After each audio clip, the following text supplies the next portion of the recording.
Rome was not destroyed by one army, and it did not fall in one day. By the 5th century, the Western Empire had become too large, too expensive, too divided, and too weak to defend itself in the old way. But the Eastern Roman Empire survived. In 476, the Germanic commander Odoacer deposed Romulus Augustulus, the last emperor in the West. That date is usually called the fall of the Roman Empire. But Rome did not disappear that day. The Eastern Roman Empire continued from Constantinople for almost another 1,000 years. So the right question is not, who destroyed Rome? The right question is, why could the Western Roman Empire no longer hold the lands it had governed for centuries? The answer is not one cause. Germanic groups crossed the frontiers, generals overthrew emperors, provinces were lost, tax revenue declined, armies became harder to supply and pay. But these problems were connected inside one system. At its height, Rome was not simply a city with legions, it was a machine. Provinces paid taxes. The state supplied the army. The army protected borders and trade routes. Stability allowed provinces to produce wealth again. The machine worked while Rome could collect revenue, appoint commanders, and keep the loyalty of its elites. But the wider the empire became, the more expensive it became to defend. By the 2nd century, Rome controlled vast lands around the Mediterranean. Roads, ports, cities, and laws connected many peoples. But every frontier required soldiers. Every war required money. Every crisis demanded more from the central government. In the 3rd century, the system suffered a severe shock. Between 235 and 284, the empire faced rapid changes of rulers, wars on several frontiers, internal revolts, and economic pressure. It was not one uninterrupted disaster, but it was a period in which the army increasingly made and removed emperors. When power depends on military support, every successful general can become a rival. Resources are spent not only defending borders, but fighting civil wars. A victory against an external enemy means little if another army is already marching on the capital. Diocletian and Constantine restored order. They expanded administration, reformed taxation and the army, and divided responsibilities between rulers. These measures saved the empire from immediate collapse, but they did not make government cheap.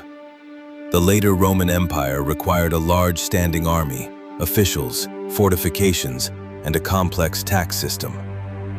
The state could collect resources more effectively, but it became even more dependent on them. The East was richer. It had larger cities, major trade routes, Egypt, Syria, and Anatolia. The West was less urbanized, with weaker revenues and less political stability. When pressure increased, the two halves of the empire responded differently. After the death of Theodosius I in 395, East and West were ruled by different emperors. This was not the moment Rome automatically split forever. But their interests, resources, and military priorities increasingly moved apart.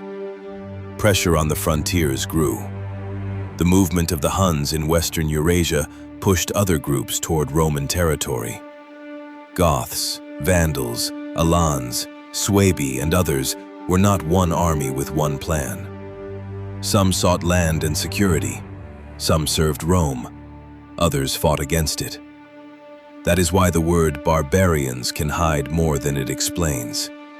These peoples did not emerge from nowhere and destroy a healthy civilization with one blow. They entered a world already struggling with political conflict, financial pressure, and weak control over armies. Rome had long used federates, allied or dependent military groups who served in exchange for land, payments, or status. This was not automatically a sign of collapse. The empire had incorporated outsiders into its military for centuries. The problem came when the central government could not keep agreements. pay troops, or control its own commanders. Allies became independent players, while Roman generals negotiated on their own behalf. In 378, Emperor Valens died at Adrianople in a war against the Goths. The battle did not destroy the empire, but it showed how dangerous the combination of poor command, internal tension, and a large, uncontrolled enemy force could be. In 410, the Visigoths under Alaric sacked Rome. To contemporaries, it was a shock. But Rome as a city had not been the only center of power for a long time, and the empire continued. The sack was a symbol of vulnerability, not an instant ending. The deeper problem was the provinces. The Western Empire depended on land, taxes, and supplies from regions beyond Italy. When territory fell out of imperial control, lines did not merely vanish from a map. The state lost taxpayers, recruits, grain, horses, and the ability to maintain an army. The Vandal capture of North Africa and Carthage in the 5th century was especially damaging. Africa was an important source of revenue and grain. Without such resources, the Western government found it increasingly difficult to pay soldiers and fight to recover lost territories. A vicious cycle emerged. Less territory meant less revenue. Less revenue meant less ability to support the army. A weaker army lost more territory. This does not mean every loss was inevitable. But by the middle of the 5th century, the West had fewer and fewer ways to repair the damage. Political instability made the crisis worse. Emperors were often young, dependent on powerful generals, or replaced too quickly to build a long strategy.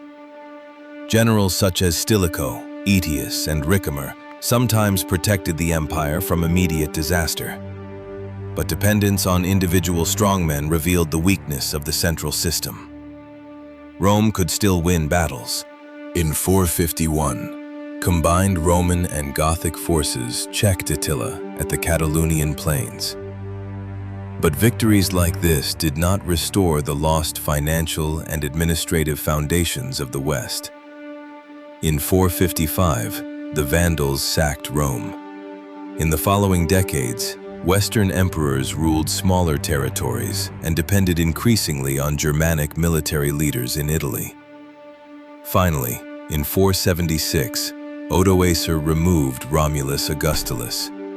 He did not announce the destruction of all Roman civilization. He ruled Italy while formally recognizing the Eastern Emperor. That is why 476 is a useful traditional date, but not a magical line between Rome and a world after Rome.